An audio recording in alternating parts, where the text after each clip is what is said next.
Drie gloeilampe, X, Y en Z, met weerstande R, 2R en R onderskeidelik, word in 'n stroombaan geskakel.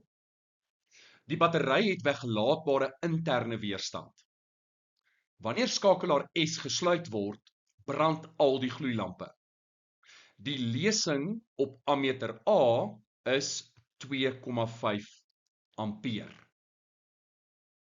Watter een van die volgende beskryf die lesings op die ammeters in ampere korrek wanneer gloeilamp Z uitbrand?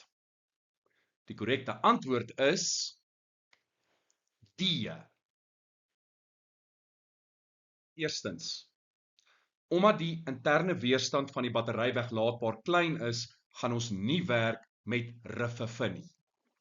Dan, hierdie gloeilamp brand uit. Met ander woorde, daar's geen meer stroom wat deur hierdie derde tak vloei nie en dit beteken die ammeterlesing op A3 gaan 0 wees. So dit kan of A of C of D wees. B is definitief verkeerd. Nou wat doen ons? Ons verwyder 'n weerstand wat in parallel geskakel is. En onthou, as ek 'n weerstand in parallel verwyder, dan gaan my totale weerstand toeneem. En as my totale weerstand toeneem, dan gaan my totale stroom afneem. So daardie 2,5 gaan afneem. En dit beteken dit kan nie A wees nie, want daar bly dit 2,5.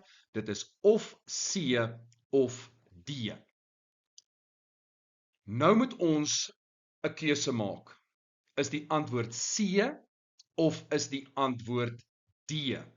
Nou, as jy kyk na die weerstande, dis R en 2R, kan jy logies sien, stroom kies die pad van minste weerstand. So dit beteken, daar gaan meer stroom deur X vloei as wat daar deur Y gaan vloei.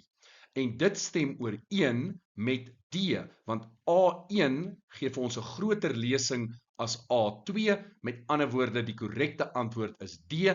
Daai twee kan nie gelyk wees aan mekaar nie, so C is verkeerd. Nou, hoe gaan ons dit wiskundig bewys?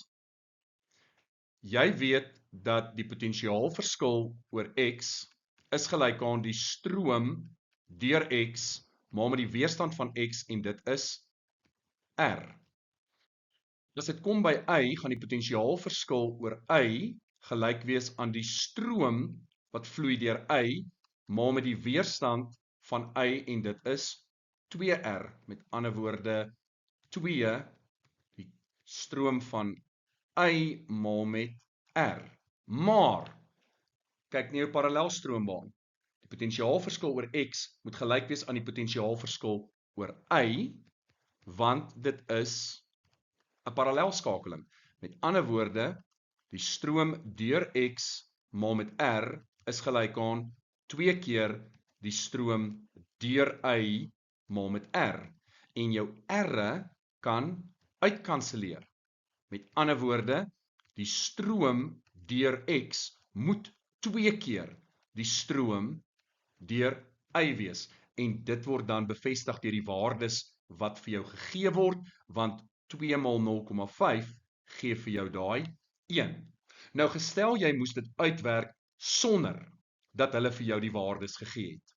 Dan sou jy moes sê dat die stroom deur X plus die stroom deur Y is gelyk aan 1,5 ampere, want dit is jou totale stroom. Maar jy weet dat die stroom van X is 2 keer die stroom van Y, so kom ons gaan vervang net daardie waarde daarin. So 2 keer die stroom deur Y plus 1 keer die stroom deur Y is 1,5 ampere. Met ander woorde, 3 keer die stroom deur Y is gelyk aan 1,5 ampere.